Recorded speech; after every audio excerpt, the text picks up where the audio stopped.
I'm Zabel, and you're listening to Like a Farmer. Hey, y'all, it's Pat. Welcome to another episode of Like a Farmer. And listen, I know it's only May, but I'm excited. I'm saying it's almost football season here, so I had to bring him.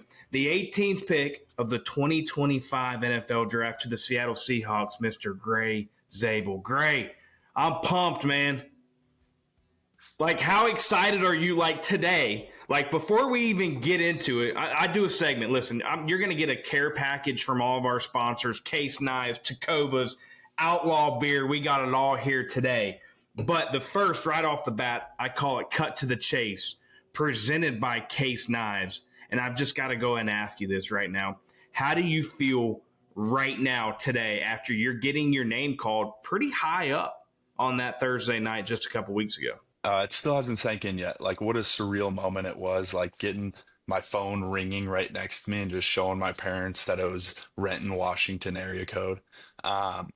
It still hasn't sunk in. Like, unbelievable. I still feel like a kid in a candy store at times of like getting to tell people I'm living out my dream, being able to play in the NFL. And walk me through that night, man. I mean, you get the call, and do you know, like, hey, do you have somebody that's calling you, texting you, somebody that's there with you, like, hey, just let you know, like, Seattle's going to get you? Or was it just randomly, like, dang, a Washington zip code's calling me, I think this is it?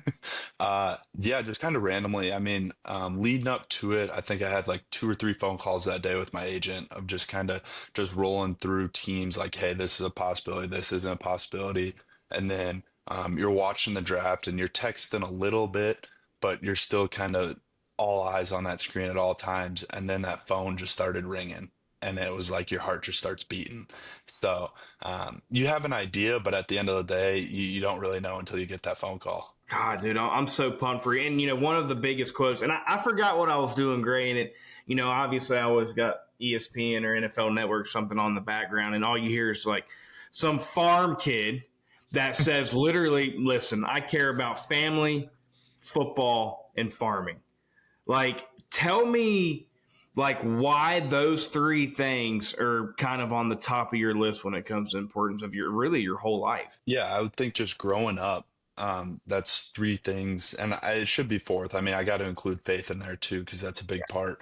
But I mean, just growing up with the family that I have, super sport centered household.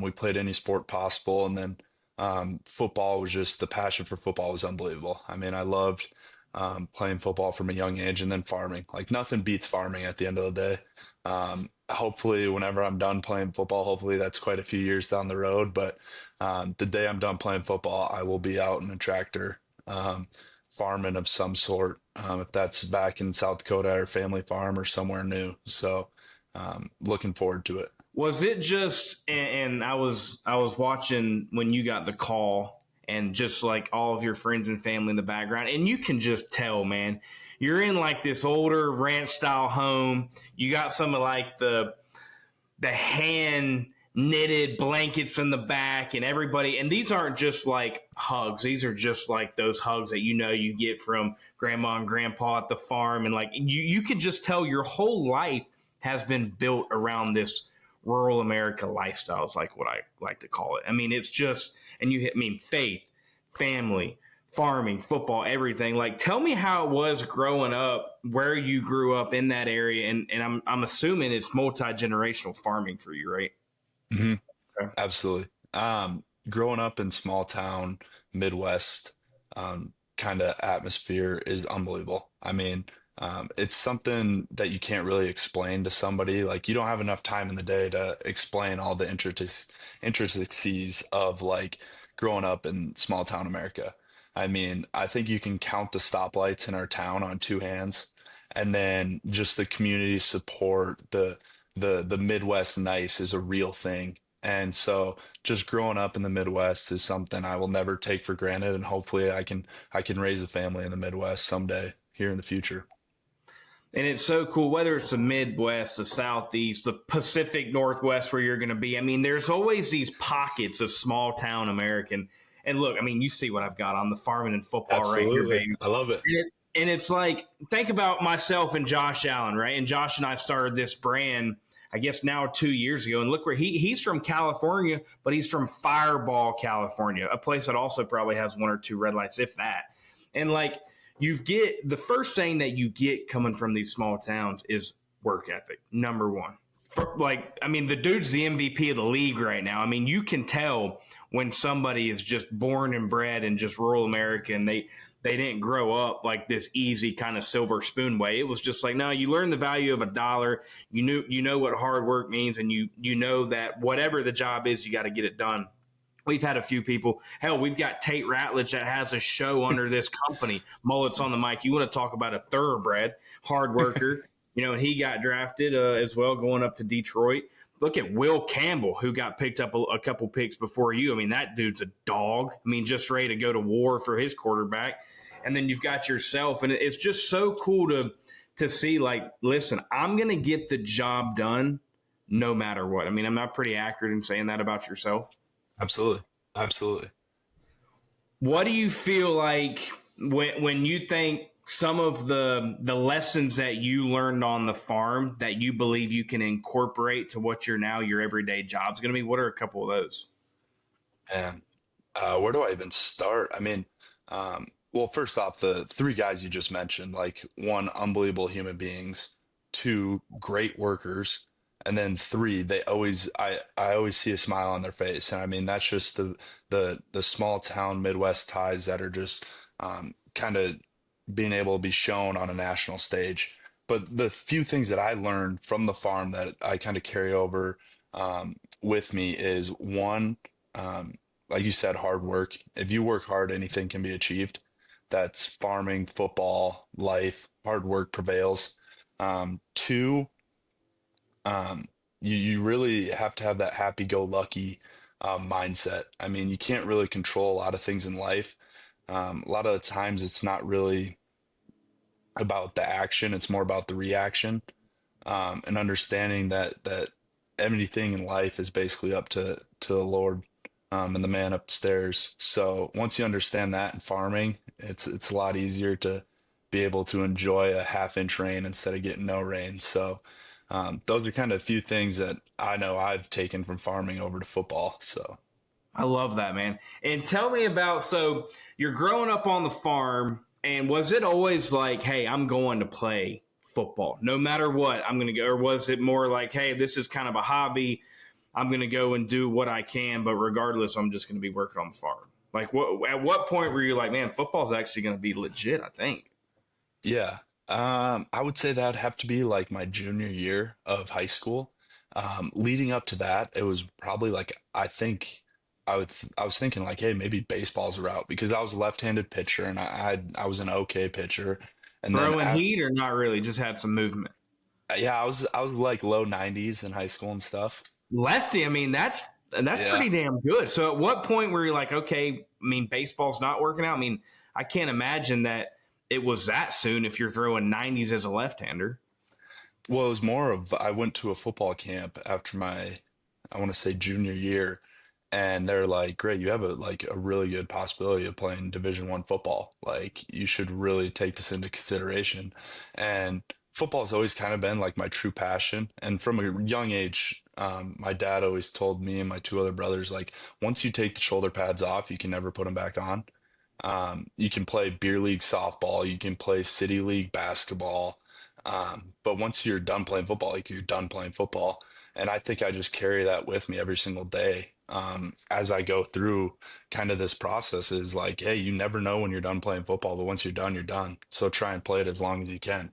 So Yeah. I would say my junior year of high school is when I was like, okay, I have a legitimate shot to go and play football. And at that time, it was like a light bulb. Like, hey, if I can keep playing football for as long as I want to, let's do that. Like, I love that. Let's do it. And I really want to know, because right now, and I need to know where you're at weight-wise right now. But so you're 6'6", 315, 16 pounds. What are you sitting at? 314 this morning during lift. So 314.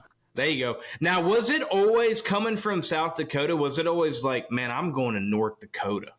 Like, or was it? And shout out North Dakota State. Carson Wentz, great friend, been on the show. Freaking love that guy. Multiple national championship winner as well. But like, Was it always like, is that kind of a thing? Like, dude, I'm not going to Texas or Georgia or Florida. Screw those guys. I'm going to North Dakota State. Or was that really one of your only offers? I'm glad you asked me about this because I talked about this through my kind of draft process. So originally in high school, I thought I was going to go to Northern States, where both my parents went. My dad played football up there. My mom played basketball and ran track. And so I thought I was going to Northern State. And then the recruiter came in to visit our school and he like didn't even talk to me. And I remember telling my parents, I was like, did I do something wrong? Like maybe they're not taking Zabels up at North Dakota or Northern State anymore. And he ended up telling me a few months later, he's like, yeah, we knew like you're gonna be a bigger and better player than Northern State. But North Dakota State was my first offer. I stepped on the scale up there on a junior day and I weighed like 231 pounds after the biggest breakfast you could possibly imagine. Which In was a what? I need to know what that is. like I think we ate like four pancakes, a ton of eggs, ton of bacon, ton of sausages in this hotel breakfast deal, trying to gain as much weight as I could before I stepped on the scale up there. And I stepped on there at 231. Our strength coach, Jim Kramer, just starts chuckling, and he's like, "Yeah, I can get you to 300 by senior year." And I was like, "Whoa, that's a lot of weight." And so they offered me ended up getting offered by the two in-state schools in South Dakota, South Dakota State and University of South Dakota. And then I ended up going and I went to a few camps, but I took a visit at University of Iowa, and the offensive line coach at the time told me I was too small and I'd never play in the Big Ten. And then I went and took a visit at K-State, and their offensive line coach said I didn't have the frame and I wasn't quick enough. Fast forward 5 years, the offensive line coach from Iowa was my head coach this past year at North Dakota State, and Tim Polasek. And then Gotcha. the Full circle moment right yeah, there. the Kansas State coach is now the offensive line coach at the Dallas Cowboys and interviewed me, formaled me at the combine. So we got a really good chuckle out of that. But at the end of the day, North Dakota State took a shot on me, and they believed in me. They saw that they could develop me into a man, into a player, into a great teammate, and I'm forever grateful that they gave me that opportunity. No kidding. I mean, I've read some stuff that, you decide to stay your senior year, and I think you had some NIL offers. I mean, NIL, we could go down a rabbit hole on what's going on with that, but like to leave North Dakota State, like, was that ever in your mind? Because I'm sure you had some big D1 schools calling after your junior year. Yeah, I had the opportunity to leave, and it kind of started they have a word for it now. I believe it's like pre-portaling or something. It's basically a fancy way to say tampering. Um, but started getting contacted through that, and that was kind of as we were in the playoffs, and so I was in open communication with our coaches about it. And they were like, "Hey, if this is the option where you want to do, like, we're gonna find the best place for you."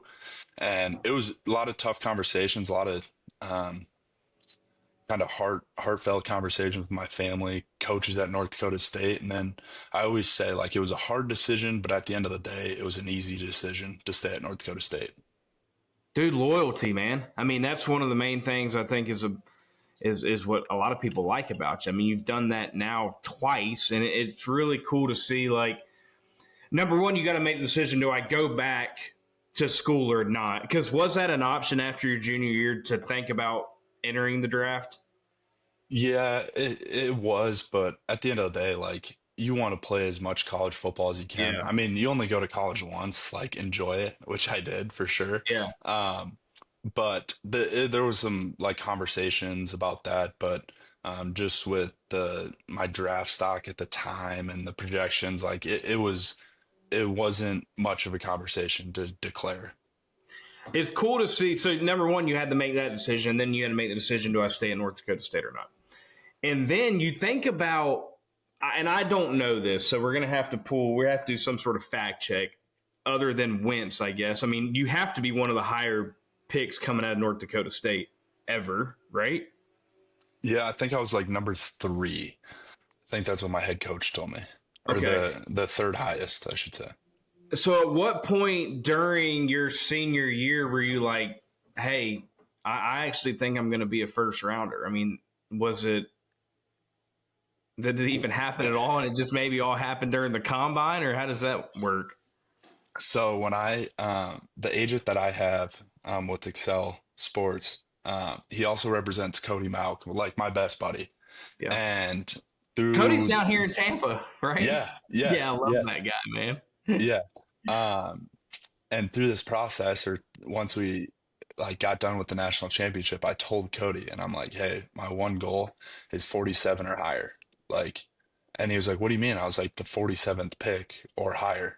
And he just busts out laughing because he was the 48th pick, in I think 2023 to Tampa Bay. Yeah.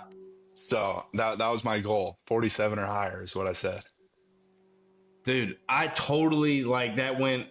I forgot. There has been some dudes and they're just corn fed hard workers. I'm going to get the job done, and I don't really care who's in my way because I'm going to bust right through them. Like that come from y'all's area, especially North Dakota State.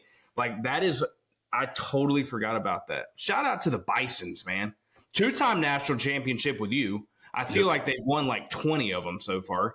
I think Do you know? 10 in the last 14 years, I think was the stat. God, that's unbelievable. Well, so then you go into, combine draft day, and I'm excited to talk about that. But first, we play another game on this show, okay? And this game is called Give 'em the Boot, presented by TECOVAS. You've got a pair of TECOVAS coming your way. Hopefully they'll be there before you head back to Seattle. But so what's going to happen here, Gray, is I've got my TECOVAS hat right here, and Awesome. I've got 4 questions in this hat. And you don't have to answer all of them. You can give one of the questions the boot, but if you give one of them the boot, that means you got to answer all of them, the rest of them. And Okay. most people don't give them the boot. Most people are like, I'm not a scaredy cat. I'm going to answer all of them. I'm assuming that's going to be your way, but we'll see it. Give them the boot, presented by TECOVAS. Question number 1. What are you doing with your first NFL check? Um, well, that's probably going to be my signing bonus, and um, I Which think was what? Can you I'm tell me not what? sure, but I think it was a little over like 10 million, somewhere around there. But I think I'm gonna buy a new truck. I need a new farm truck pretty badly. Just a truck to keep on the farm. Yeah, well, it's gonna be my daily driver. We're not a big enough operation to have Yeah. work trucks and, Dude, do and you have city any idea trucks. what you're gonna get? I went and test drove this Ford Raptor, and Oh, it was pretty sweet. My dad love him to death, but he's like, you're spending way too much on a truck. Like, just get a normal base model or something. And I'm like, we got to celebrate. Let's go with the Raptor. dude, you got to. Or you got to go Raptor R as well. Well, so Cody was trying to explain that to me. It's a different motor or something. Yeah, different motor, and it goes from I think the regular has maybe 450 horsepower, and then the R has like 730. I've been looking at the Raptors too, so you got to go. And Tate will attest to this. There's a guy, real deal Neil Shipley down in Georgia, and he'll hook you up, man. I mean, he'll pimp that Raptor R out. That thing would look sweet. I'm telling you, if you're gonna go and spend close to $100,000 on a Raptor, you need to get the Raptor R. Gotcha. Gotcha. I'll write that down for sure. You're about to have 10 million in the bank, and you'll figure it out. All right, that's a good one. All right, question number 2. That's a great one. Craziest question you got from an NFL team during the draft process? Well, I wouldn't call it crazy, but I like a lot of people were is they always ask you like, what's your drink of choice? And every single time I was like Bush Light, and they just bust out laughing. They're like, that's like water. That's like a cheap beer. And I was like, guys, that is the nectar of the gods in the Midwest, especially with the corn cans. And they do those cans. I swear that's like the greatest advertising Bush Light does. I think you're right, but that being said, you cannot beat this can right here, man. I've never tried one, and I might have to. That's a sweet. If that's a like a chrome buck on there, right? It's a gold. It's the baby blue with the gold buck, man. And I'm telling you, it's Outlaw Light, and it just goes down like it's like it was meant to be on this earth. If I were to be at Niagara Falls and just standing at the very bottom, and it was just like the water was falling on me, that's what I feel like Outlaw beer would taste like. I'm putting it on my bucket list. That's jumping up to number one. We're sending you a care package, so we'll take care of you. All right, question number 3. What is a cool? Okay, this is a good one. 2-time national championship, Gray Zabel. When you win the national championship, correct me if I'm wrong, no matter what level, you're going to the White House? Yep. Okay. So what is a cool White House story from your most recent visit? Okay. Yeah. Well, I've only been to the White House once. It just kind of depends on like the year, and like Gotcha. who's in office and stuff and all that. But so my White House story was I was I came in from Houston because I was doing my 30 visits during the time and stuff, and I come in and I fly in the night before they get there, but I don't go into the Senate office with the team, and I have to go in alone because I'm like late or something, and I get held up by security. And I'm like trying to tell security, like, hey, like I'm on the NDSU football team, like all this. Like, I don't want to pull any card that I don't have to. And they're like, no, the NDSU football team already went in. Sorry, like, we apologize. And I'm like, I promise you, I'm with the NDSU football team. And like, I'm trying to explain to the security guard. And then finally, like, somebody noticed me, like, one of the senators or something noticed me and like helps me come in, like, to the Senate building. But I would probably say that was my coolest deal is like, I'm getting held up by security to go in and like have fun with the team and like meet with the team and stuff. And then obviously shaking Donald Trump's hand was unbelievable. I mean, the coolest thing in my entire life. And it almost didn't happen. You almost got left out. Yeah, I know. It was weird. That's unbelievable. All right, here we go. Last one. This is a cool one. What is a story from the farm that you will always remember? Hmm. A lot of great Man. farm stories out there, man, especially with family involved. Yeah, yeah. Hunting, too. Yeah, we have Northland Farms. I'm trying to zoom into my hat Yeah. here. Um, so we our main place, it's CRP, food plots, tree belts, a few fields of farmland and stuff. But I would say one of the coolest stories was just like every single year opening weekend growing up, we had all the family and friends come up and we go hunting every single year. And I would say just the stories, the festivities, all the fun that we have is like the coolest thing that is ever there. And I know it's going to come to a halt here with football for the next however many years, but I'm just kind of counting down the days till I get to go take part in that again. Hey, y'all, it's Pat with Like a Farmer. Are you looking to add some local flavors to your recipes? Well, visit freshfromflorida.com today, where you can browse hundreds of delicious recipes that bring Florida freshness to your table all year round. Become a Fresh from Florida member for free and create your own menus. Save and send your favorite dishes and get exclusive access to monthly newsletters packed with fresh local recipes. I can promise you, you will be a favorite in your neighborhood.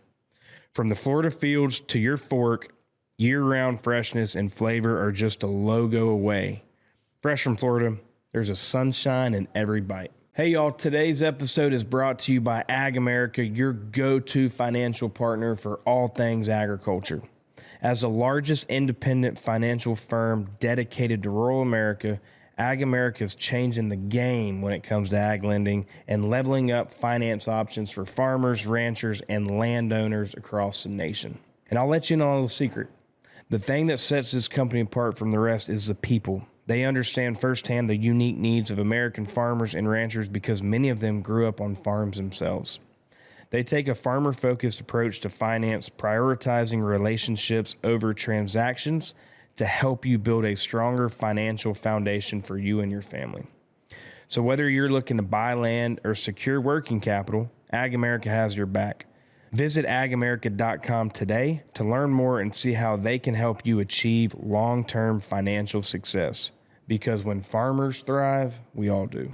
Do you feel, and now you're going to Seattle, which I think is a great fit. I'm excited to talk about that. But bringing some of your traditions and your farming and ag ties, do you feel good about maybe, I mean, is there anything that you can buy up there? Any pieces of dirt that you got your eyes on already? I mean, what are you thinking situation wise up in Seattle to kind of keep those traditions going? And maybe there's a piece of hunting ground that we can, at least lease while I'm up there visiting, watching you and Sam do y'all thing. I mean, what are we thinking? We've already been talking about that. Like the fishing up there is Yeah. unbelievable. I want to go fishing for sure. And we're so close to like Alaska to go up to Alaska and go fishing. And then hunting sea ducks up there would be sweet.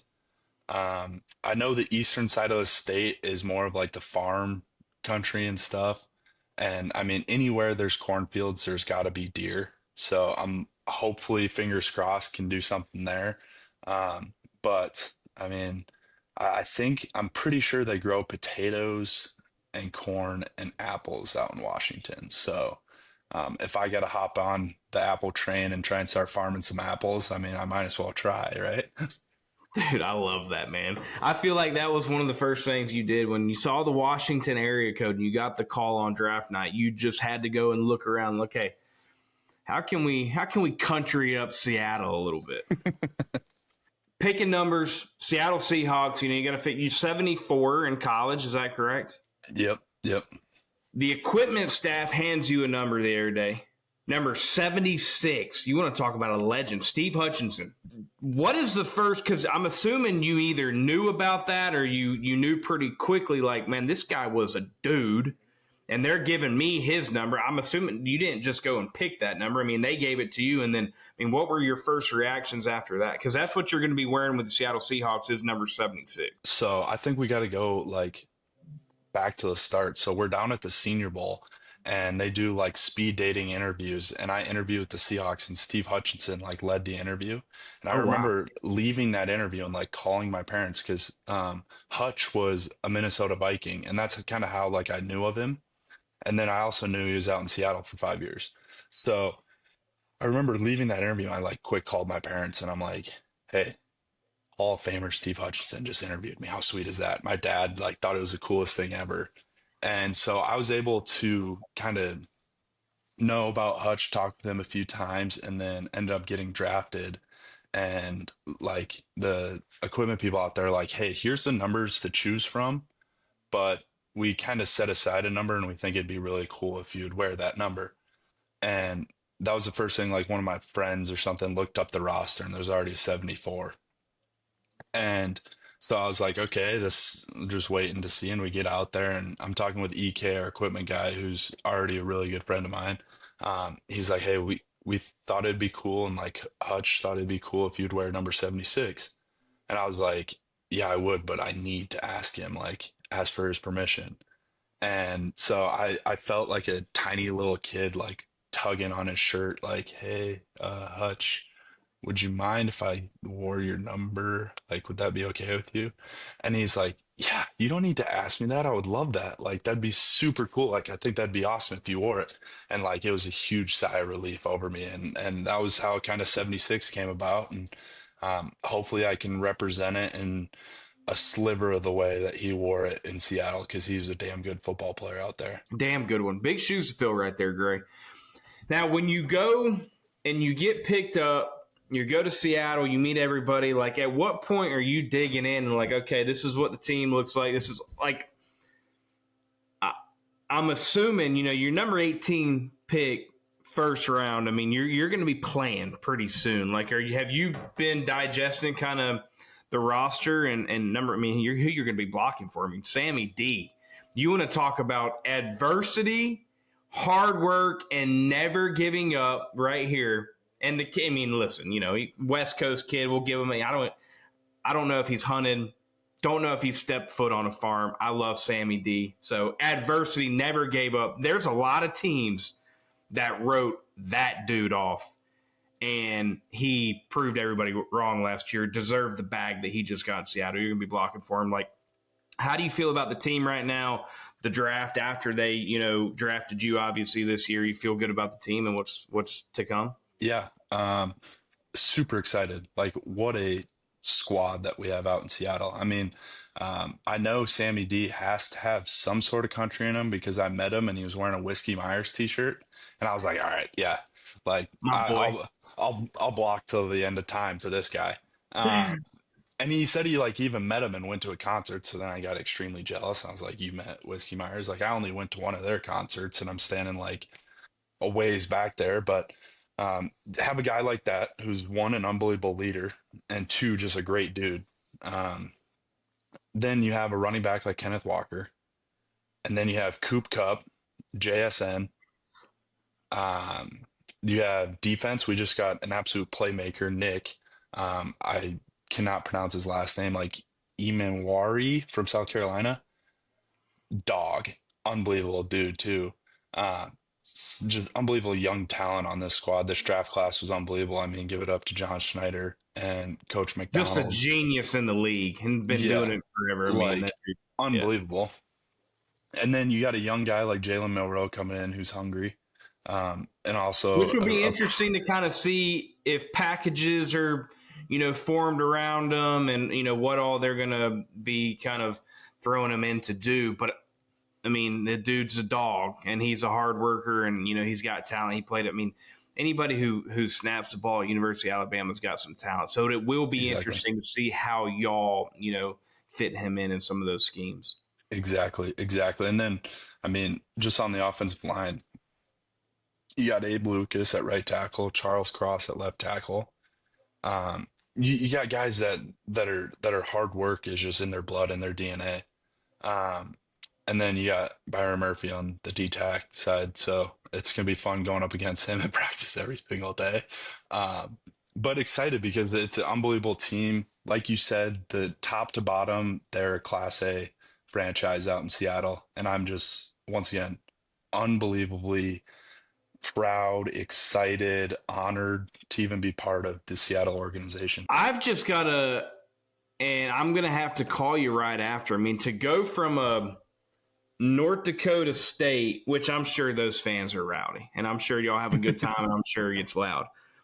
But to go to Seattle for a home game, which, I mean, we can run the tape. Wentz has said it. There's a lot of people who have said it. I mean, that's the loudest atmosphere these guys have ever faced. I mean, that'll be cool to kind of to see your reaction once you walk in there. They are, and they're already showing like unwavering love for me, the draft class, all the rookies coming in. So like that's how you know it's a special fan base. And I always said like you could hear the 12s from Pierce, South Dakota on Sundays growing up. Like you can hear when you watch a game, like you can hear the stadium crowd and like shaking on a huge play, like the camera's shaking and stuff. And so to be able to experience that this fall is going to be unbelievable. Now, you mentioned the fans already showing love. Like, what's been some cool things that you've seen or gotten? I'm sure your DMs have just been, flooded outside of me wanting you to come on the show. But what's been some, fan interactions that you've seen so far? Anytime I've ever been in the Seattle airport, I think I've been in there like 3 or 4 times already. Like people are coming up, giving me knucks, like super excited to have you, taking pictures with me, and like I don't wear anything Seattle. Like I'm wearing a Carhartt sweatshirt, and, like a Northland Farms hat, and they're knowing who I am and stuff. So just those type of things are like super surreal. Um, and then any time that like we went out to supper, we went to breakfast with Hutch and EK, and like people are coming up to us as we're eating breakfast. We're like, we're so excited to have you in Seattle. Like that just outpouring of love is unbelievable. Because I don't know, but I don't know. I don't think you get that everywhere. Yeah, probably not. I mean, you think about one of the, I bet we probably could sit here and name on one hand kind of those passionate fan bases, and Seattle's definitely up there. Now, what was the first and when was the first time that you talked with Sammy D after you got picked? Did he like Uh, call you or text you immediately, or how does that work? no, he came up to me in the locker room, introduced himself, and so it was cool to kind of see him and be able to shake his hand and talk to him just for a moment. But it was a cool experience. Oh, that's awesome, man. Now, how soon were you in Seattle when you got the call? Is it one of those things that they fly you a jet into South Dakota and fly you to Seattle, or how did that work? You probably got in your pickup truck and drove, knowing you, but was there an option? No, so I got the call Thursday night. They wanted me to come out Friday, but I had to politely explain to them we had a draft party Friday night, and Oh, I don't think dang. my I mom was like gonna that. let me miss that. Um, I said for both my sake and Seattle Seahawks sake, like I better be at this draft party or else the West River, South Dakota blood of my mom's gonna come out. Um, so I went out there Saturday and got to meet everybody on Saturday, and had an awesome supper with my teammate Jalen Sundell that Saturday night, and then got breakfast with Hutch and EK and my parents Sunday morning, and then flew back to Pier. Hell yeah. So I got to ask, man, we always do this segment called Beer Thoughts, and I'm sitting here drinking my favorite beer, Outlaw Light. Can you give me any type of, prediction on how you feel with your first season with the Seattle Seahawks? Well, one, I have an unbelievable offensive line coach or coaches, I should say, with JB, JO, Q. So I think they're gonna prepare me. Obviously, there's gonna be some bumps in the road being a rookie, but I'm excited. I mean, what a team. Um, we got a lot of great dudes in the locker room that are going to be able to guide us rookies, and kind of show us the ropes. But I'm excited to go out there and just play, and play for the betterment of the team. And at the end of the day, wins are all that matters. So it might not be pretty, but as long as you keep your quarterback upright and move the line of scrimmage, where it's gonna be a good game.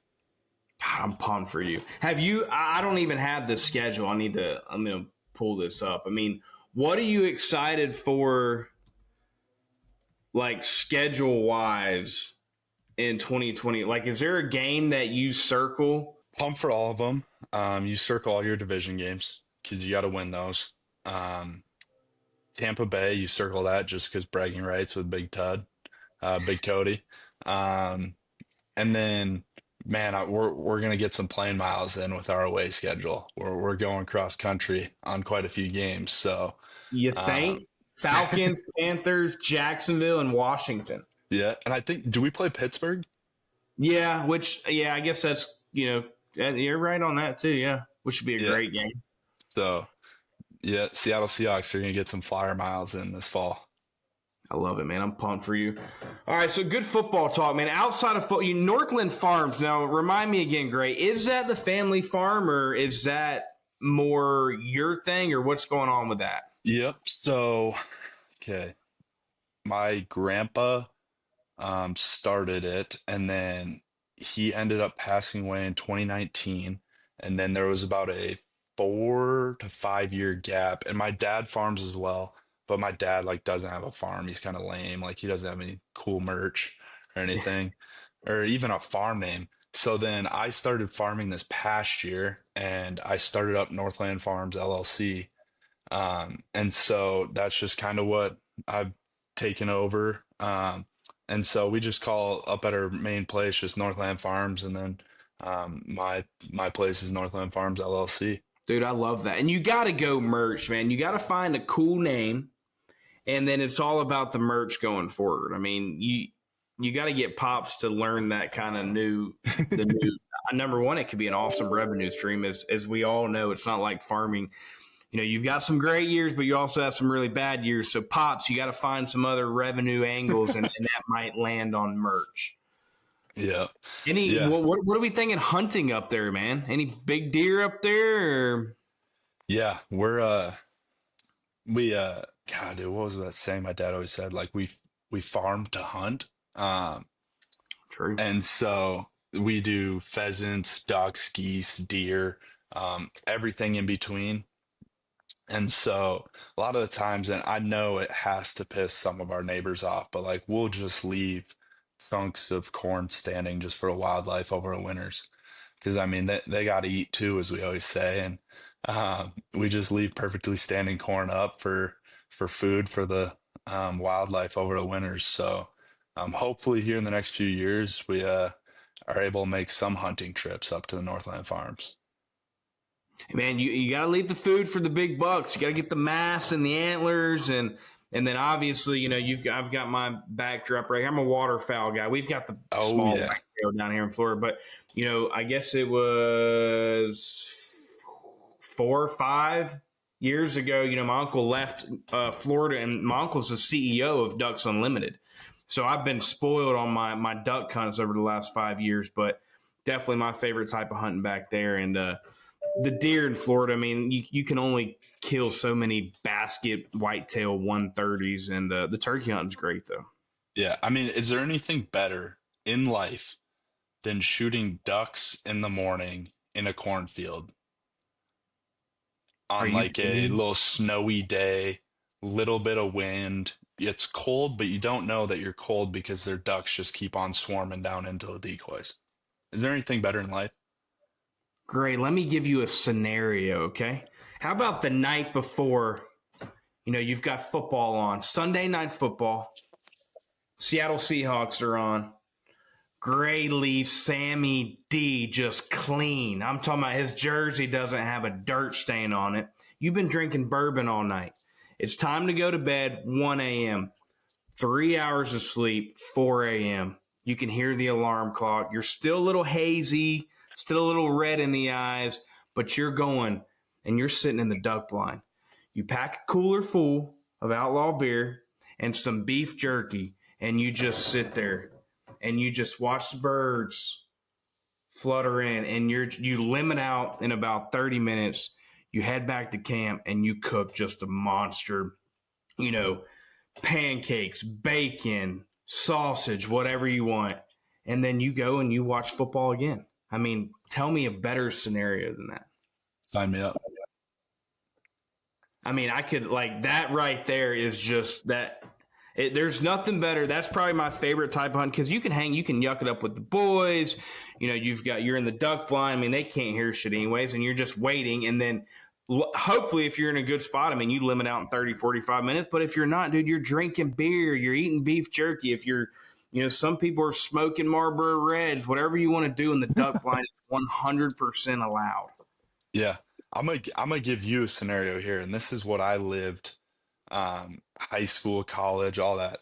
So Okay. you get back to the farmhouse, you crush a few beers, you go wake up Sunday or Saturday morning, go shoot your limited ducks, get a few geese mixed in there because it's a cornfield. You go back to the house, grandma cooks you an unbelievable breakfast. 10 o'clock rolls around, 10:30 rolls around. You quick throw on like a pair of jeans, maybe a hoodie, get some orange on, get a go pheasant hunt. Northland Farms, we're very grateful for our pheasant population. You do about 2 or 3 walks, crush a 10 to 12 man limit, and then you go to a Mound City Bar and Grill, dominate two double cheeseburgers and some cheese balls while watching college football, watching the noon games of college football. And then you're probably going to go scout for the next morning. That You that win. right there is heaven. I love that, man. You win on that. We at some point, we got to recreate these things. It sucks that you're going to play football, man. Could you find any type of occupation you can do some fun shit during football season? I mean, golly. Exactly.